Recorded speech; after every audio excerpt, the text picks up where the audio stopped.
আর এবার নজর রাখবো আগামীকাল সুপ্রিম কোর্টে এসআইআর মামলার শুনানি। মমতা বন্দ্যোপাধ্যায়ের করা মামলার শুনানি রয়েছে। এসআইআর হয়রানির প্রতিবাদে সুপ্রিম কোর্টে মামলা রিট পিটিশন দাখিল করেন মমতা বন্দ্যোপাধ্যায়। আরো ডিটেল আপডেট জানাতে পারবে এই বিষয়ে মৈত্রেয়ী রয়েছে আমার সঙ্গে।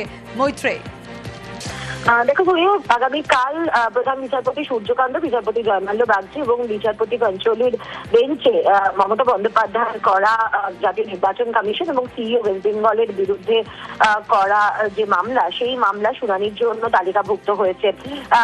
আগামীকালই কিন্তু ডেরেক ওব্রায়েন এবং দোলা সেনের তরফে করা বাংলা এসআইআর নিয়ে অপর একটি মামলারও শুনানি রয়েছে। ফলে এখন এটাই দেখার যে তিনটি মামলায় একসাথে শুনানি হয় কিনা।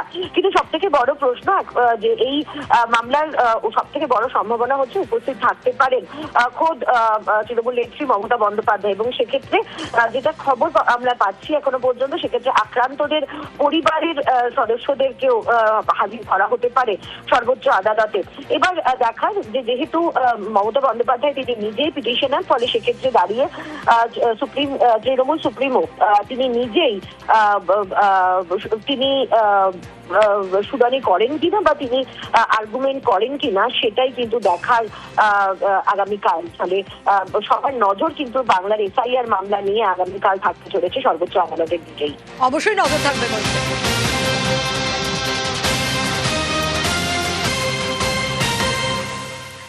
আর বিধানসভা ভোটের প্রস্তুতি শুরু কমিশনের। এসআইআর এর মাঝে 26-এর ভোট নিয়ে তৎপরতা।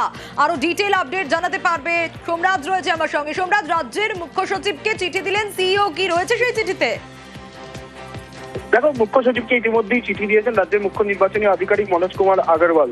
মূলত রাজ্যের বিধানসভা বুথগুলির পরিকাঠামোগত কি অবস্থা রয়েছে, সেই পরিকাঠামোর কোনো বদল রয়েছে, প্রয়োজন রয়েছে নাকি, বুথ কোনো পরিবর্তনের দরকার রয়েছে নাকি, বিধানসভা ভোটের জন্য সামগ্রিক প্রস্তুতি কেমন রয়েছে তা জানতে চাই রাজ্যের মুখ্য সচিব নন্দিনী চক্রবর্তীকে চিঠি দিয়েছেন রাজ্যের মুখ্য নির্বাচনী আধিকারিক।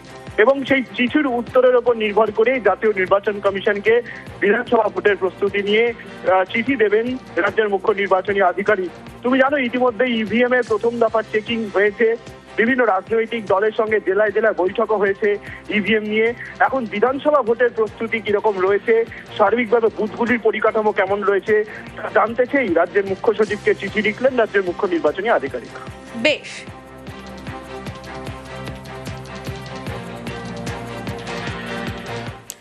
বাংলায় ক্ষমতায় আসবে না বিজেপি, বরং তৃণমূলের ভোট বাড়বে। নয়াদিল্লিতে চড়া সুর মমতা বন্দ্যোপাধ্যায়। हम लड़ेंगे, बीजेपी नहीं आएंगे बंगाल में। Peoples hate BJP. Trinamool Congress अकेला ही लड़ता है बंगाल में। I am not a political astrologer, but this time will get more and more. বাংলার এসআইআর উত্তাপ রাজধানীতে। তৃণমূলের দাবি এসআইআর এর কারণে অনেকে মারা গিয়েছেন আর বহু ভোটারের হয়রানির একশেষ। এরকম বেশ কিছু পরিবারের সদস্যকে নিয়ে দিল্লিতে মমতা বন্দ্যোপাধ্যায়। সোমবার তাঁদের সঙ্গে নিয়ে মুখ্য নির্বাচন কমিশনারের মুখোমুখি হন মমতা বন্দ্যোপাধ্যায়। আর মঙ্গলবার নতুন বঙ্গভবনের সাংবাদিক বৈঠক। এখান থেকে বিজেপির বিরুদ্ধে সুর চড়ান মমতা। चुनाव में जनता चुनते हैं कौन सरकार बनेंगे। ये पहले से ही वोटर को नाम डिलीट कर देते हैं। Forcefully they can win the election. हम लड़ेंगे। मैं जिंदगी भर स्ट्रगल किया जो दिन से बीजेपी आया। As a matter of courtesy I met so many times to honorable prime minister for justice of Bengal. They have blocked our more than 2 lakh crores rupees. 5 years, no 100 days job money, no flood money, no Gramin Awas Yojana money. There are so many departments. 100% Trinamool Congress deletions. You see 4 election bound state. Bengal, Tamil Nadu, Kerala and Assam.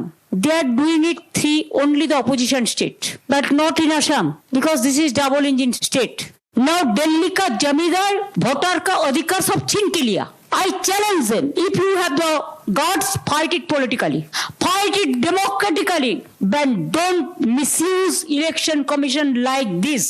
What you have done for Haryana, Maharashtra, even Bihar also. हम एक भी inch in जमीन नहीं छोड़ेंगे। अगर वो निकाल भी दे, लेकिन बीजेपी नहीं आएंगे बंगाल में। Peoples hate BJP. News 18 Bangla.